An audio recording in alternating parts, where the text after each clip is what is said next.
for more on the increase in export of natural gas by Nigeria and the factors driving the growth. We're now joined by Yinka Opeke, CEO of Smart Energies, a leading gas distribution and renewable energy company. Thank you very much for joining us on Newsnight. Thanks for having me. It's good to know that Nigeria has huge, gas reserves, 210 trillion, around that, cubic feet. Yes. But what's responsible for this uptick, and more importantly, how will it contribute to the national purse? Okay, so thanks for having me. It's always nice to be on the show. I would like to pin it here by saying that our gas reforms in Nigeria is only as strong as the infrastructure that supports it, right?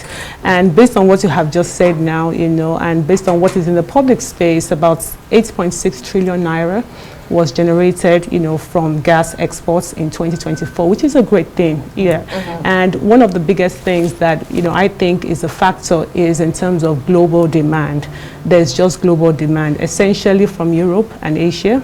And the European one, you actually accord it to the Russian-Ukraine conflicts, because Europe used to depend a lot on the Russian gas, and of course, what is going on now. So this period, honestly, presents a huge, like a once-in-a-generation opportunity for Nigeria to be a reliable and dependable energy partner, to Europe and the rest of the world. So the global demand is one thing. There's also just that increase in energy demand, because everybody is trying to make gas the transition fuel, making it in so many places, even in Nigeria as well. So I'd like to link that to increase in revenue as well, because the export is also revenue, and even internally, the domestic infrastructure expansion is also something to commend. For example, NNPC in partnership, it's a government-backed and private sector-led initiative where they commissioned 5 mini LNG plants, exactly in Kogi and Ajaokuta. That's a great one for domestic transition as well, and then the Opeke pipeline that is still ongoing as well. There's also a lot of strategic partnerships. Nigeria is in partnership with Algeria and Nigeria for the Trans-Saharan gas pipeline to also transport gas to Europe. They're also in talks with Libya to create the regional gas, pipeline. So there are quite a number of things along those lines that are, and of course, domestically and generally, even though the poverty level in Nigeria is still debatable, globally, people are also transitioning gradually from the very low class to the lower income earners. So they are also looking for better ways of living, and people are also transitioning to using of cooking gas, CNG, like we just watched now. So it's just a whole lot of factors, but essentially is the increase in global demand. Indeed. Trying to harness this blue gold, like we call it, a shift from the black gold. But you see, like you've said, it's like you're reading my mind. A lot of focus seems to be on the global markets, the exports. You are a player in the industry. Yes.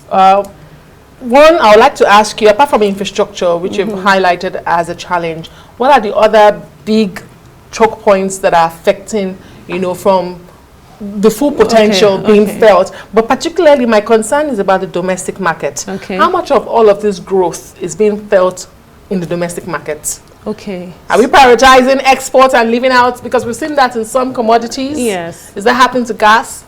So I wouldn't say that. So in terms of the domestic, so I'll try to relate this to the PIA. There are a lot of gas reforms, that they are giving incentives for gas development, more favorable fiscal policies, reduced royalties. There's also the middle, what's called this one? It's called the midstream downstream gas infrastructure fund. And that is also to promote, project financing and things like that in the domestic markets. And I talked about the AKK as well. So to be honest, a lot is being done in terms of creating the infrastructure. I started by saying the infrastructure is very important. And also vandalization is a big thing as well, right? It's also covered in the PIA. Talking about there's this trust that they have now, host community trust fund, something like that, so that they can also give back to the community, let them have a sense of engagement and things like that, and ownership. Because when you continue to have that sense of ownership, there's a reduced likelihood that you continue to destroy the infrastructure, right? So all those things, can continue to help in terms of it, because now, because of the increased awareness and advocacy done by companies like us and so many other companies, and even the government, people are having increasing awareness of why they should use LPG, CNG, and all of that. So there's also that increased demand. Sometimes you give cylinders in some locations, and you're wondering how would they refill refill those cylinders. There are concerns around that. So government has a lot to do in terms of creating an enabling structure that is investor stable, and so that people can come into the sector. So for example, people like us, if I go to an environment now and I give them, for example, 5,000 cylinders, I have increased the demand for gas.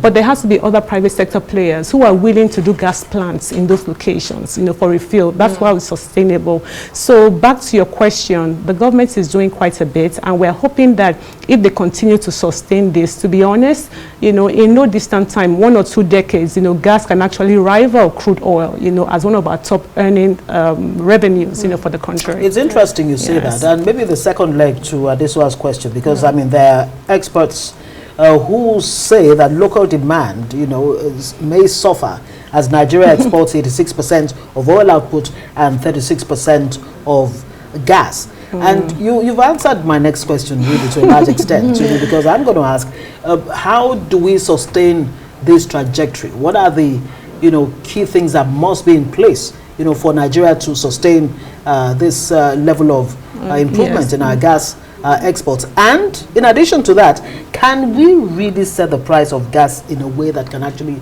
double our gas revenue? Okay, so I know that the PIA is also supporting decentralizing pricing. In the local markets, is regulated by NMDPRA, Nigerian downstream, midstream, and then, but in the global markets, it's quite different. There's the global contracts on export, and then the dynamics of that, so it's not regulated. Now, back to your point, can we sustain it? The problem is a lot of Nigerians have lost faith in the leadership. So even when things are being done and attempts are being made and efforts are being made, just because of how they feel disappointed over the years, it's hard for them to see when things are working. So I feel like a lot of public-private partnerships still have to happen. The private sector has to have confidence in the government that you want us to thrive, because the more you support my business, the more it trickles down, to the rural areas, to you and I, so because there's the issue around accessibility, there's affordability, there's the advocacy, because in all the pillars, when you talk about domestic utilization of gas, cooking gas is still a very major one, right? And now we're talking about CNG for transportation and all. So I don't think the government can do it in isolation, and I don't think private sector companies can do it in isolation. So I still think that we continue to foster strategic partnerships like that makes it very viable, for investors like us to still continue to invest in the sector, and take from there. Very well said. Inka Opeke. Even I was trying to hear Opeke. You were trying to change me. Thank you for that moral support, Opeke. She's the Chief Executive Officer of Smart Energies, and smartly breaking it down to us tonight on Nigeria's Blue Gold. Thank you. Absolutely. Thank you.